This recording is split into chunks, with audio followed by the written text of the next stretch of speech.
تم سے پہلے وہ جو ایک شخص یہاں تخت نشین تھا اس کو بھی اپنے خدا ہونے پہ اتنا ہی یقین تھا۔ پاکستان میں سیاسی رسا کشی جاری ہے۔ ایک طرف ملک کی ممتاز سیاسی جماعت کو الیکشن سے اور سیاست سے دور کیا جا رہا ہے، اور دوسری طرف غیر مقبول لیڈرز اور سیاسی جماعتوں کو اقتدار میں لائے جانے کی کوشش کی جا رہی ہے۔ اس کے پراپرٹی کے مارکیٹ پہ کیا اثرات مرتب ہوں گے، پاکستان کی اکانومی پہ کیا اثرات مرتب ہوں گے۔ آج سے تقریباً 1.5 ماہ قبل جب الیکشن کمیشن آف پاکستان نے اعلان کیا تھا تو سٹاک مارکیٹ ایک دم سے آسمان کو چھو رہی تھی، اور گزشتہ روز جب اور ہائی کورٹ نے الیکشن روکے جانے کا اعلان کیا تو آج سٹاک مارکیٹ تیزی سے گر رہی ہے۔ اس کے علاوہ بھی ہم دیکھیں گے کہ گھروں کی قیمتیں کیوں مزید نیچے جا رہی ہیں، پراپرٹی کیوں کریش ہو رہی ہے، اس کی وجہ کیا ہے، اور سیاسی رساکشی آخر پراپرٹی مارکیٹ کو کہاں تک پہنچائے گی، اور ملک کی اکانومی کس طرف جا رہی ہے۔ میرا نام کامران خان ہے اور آپ دیکھ رہے ہیں MZS یوٹیوب ویلاگ۔ آپ کو خوش آمدید کہتا ہوں۔ آپ سے گزارش ہے کہ آپ اس چینل کو سبسکرائب کریں، ویڈیو کو لائک کریں، اور ویڈیو کو واٹس ایپ کے ذریعے اپنے دوستوں کے ساتھ ضرور شیئر کریں، تاکہ وہ لوگ جو خریداریاں کرنا چاہتے ہیں وہ یہ ویڈیو دیکھ کر اپنا کوئی لائے عمل بنائیں۔ آئیے چلتے ہیں آج کے ٹاپک کی طرف۔ لیکن آج کا ٹاپک ڈسکس کرنے سے پہلے آپ تمام لوگوں کو یہ بتا دینا چاہتا ہوں کہ نہ تو میں کسی سیاسی پارٹی کا اس ویڈیو میں پرچار کرنا چاہتا ہوں، اور نہ ہی کسی ادارے یا کسی سیاسی پارٹی کی مخالفت کرنا چاہتا ہوں۔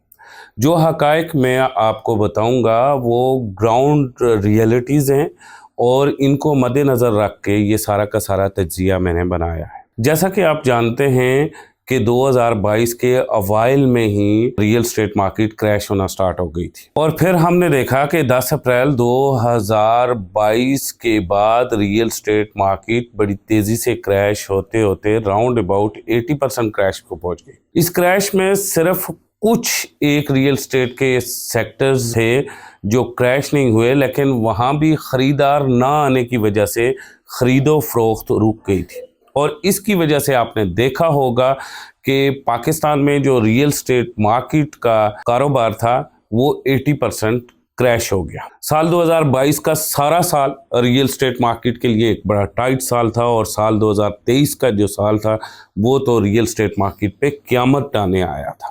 یعنی کہ ہم نے دیکھا کہ ریئل اسٹیٹ سیکٹر میں کنسٹرکشن میٹیریل بڑی تیزی سے اوپر گیا، اس کی پرائسز آسمان کو چھونے لگی، کنسٹرکشن روک دی گئی، ڈیولپرز نے اپنے سارے کے سارے کام روک دیے، جو ہاؤسنگ سوسائٹیز تھی جو ڈیولپ کر رہی تھی ان کے ترقیاتی کام رکے، مجبور ہو گئے ڈیولپر۔ جب ڈیولپر کے پاس کیش فلو کی کمی آئی تو اس نے مارکیٹ میں سپلائی ایکسٹرا کر لی۔ جب سپلائی ایکسٹرا ہوئی، ڈیمانڈ کم ہوئی، تو مارکیٹ میں پرائسز کو اتنا بڑا جھٹکا لگا کہ راؤنڈ اباؤٹ 80% نیچے آ گئی۔ یعنی کہ نئی تعمیر ہونے والی سوسائٹیز اس وقت 80% کریش پہ ہیں۔ جیسا کہ آپ جانتے ہیں کہ کیپٹل سمارٹ سٹی کے CEO کہہ چکے ہیں کہ اس وقت رشیا کے بعد پاکستان دوسرا بڑا ملک ہے جس کا پیسہ دبئی میں پارک ہو رہا ہے، جس کی وجہ سے پاکستان میں ریئل اسٹیٹ مارکیٹ جو ہے وہ کریش کر گئی ہے۔ اس کے علاوہ ان کا یہ بھی کہنا تھا کہ پاکستان میں جو پراپرٹی پر ٹیکسز عائد کیے گئے ہیں، ڈیفرنٹ ٹائپس آف ٹیکسز تھے، اس کی وجہ سے بھی ریئل اسٹیٹ مارکیٹ ڈاؤن گئی ہے۔ نو ڈاؤٹ ایکسٹرا ٹیکسز لگے ہیں، کیونکہ government of Pakistan revenue collect کر رہی تھی، اور ریونیو کلیکٹ کرتے ہوئے کئی قسم کے پراپرٹی پہ ٹیکس لگائے گئے ہیں۔ پراپرٹی کے علاوہ ضروریات زندگی کی جو چیزیں ہیں ان پہ بھی ٹیکسز لگائے گئے ہیں، اور انفلیشن بڑھی ہے طوفانی حد تک۔ پاکستان میں پچھلے 2 سالوں میں انفلیشن بڑھی ہے۔ اس وقت پاکستان میں انفلیشن کا جو ریٹ ہے وہ 42% کراس کر رہا ہے۔ لیکن الیکشن کا جو اعلان ہوا تھا اس سیاسی رساکشی میں، وہ انویسٹر کے لیے، بزنس مین کے لیے اور اینڈ یوزر کے لیے ایک حوصلہ افزا اعلان تھا، اور لوگ یہ سوچ رہے تھے کہ الیکشن سے 90 سے 120 دنوں کے بعد ریئل اسٹیٹ مارکیٹ اور پاکستان کی اکانومی کم بیک کرے گی۔ یہ بھی انالیسس تھے کہ 2024 کے سال میں ریئل اسٹیٹ بھی دوبارہ سے کم بیک کرے گی، ریئل اسٹیٹ میں بھی ہلکا پھلکا